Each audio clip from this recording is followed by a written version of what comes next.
Dear students, welcome and thank you for tuning in for another video. We are still talking about phase diagrams in the material science course. In this video, I'm going to show you the difference between components and phases. So as you remember, we were talking about alloys, mixtures or solutions of more than one element. We would like now to identify what is a phase and what's a component. If you remember from the previous videos, we showed that if we are mixing, let's say, nickel and copper, will mix together depending on a lot of variables, temperature, pressure, and the composition. And within one block of this mixture or alloy, we can find phase A and phase B. This is phase A and this is phase B. You can tell that the distribution of atoms, the copper is in orange, nickel is the gray. You can see that the distribution is different. This is much more organized and this is randomly organized, and we want to see what is the concentration of nickel and the concentration of copper compared to the total volume or concentration of the material here might be different from this phase. What is the difference between two phases and what are components? Components are the elements or compounds which are present in the alloy.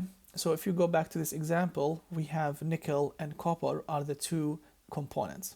However, when we talk about phases, we have two distinct regions, and they're physically and chemically distinct from another region inside the same material or within that block of your alloy.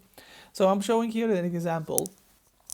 So you can see that you have this aluminum copper alloy, and if you look at the image here, you can see that you have two different or distinct regions. Now keep in mind that we have this in our material. We have aluminum and copper, the same, and they might be the same concentration actually. However, when we process the material or manufacture it, we created two different and distinct regions, and they are different physically and chemically. So I might have more aluminum than copper here as compared to this region, and vice versa. And that's why, and also they might be the orientation of atoms here might be different from the orientation of atoms there.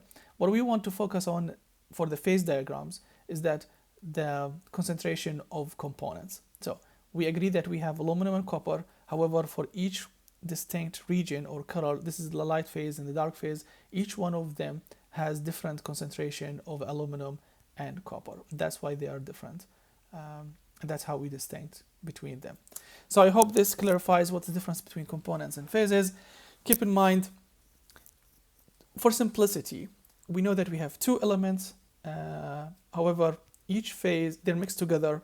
They're not 100% homogeneous, because if they're homogeneously distributed and equally spaced and the concentration is the same everywhere, this is going to be a solution, not a mixture. But this is a mixture, and this means that I will have different in the composition of each of these phases, and that's the definition of phases as opposed to components. I hope that clarifies it. I'm going to talk more about this on the coming videos.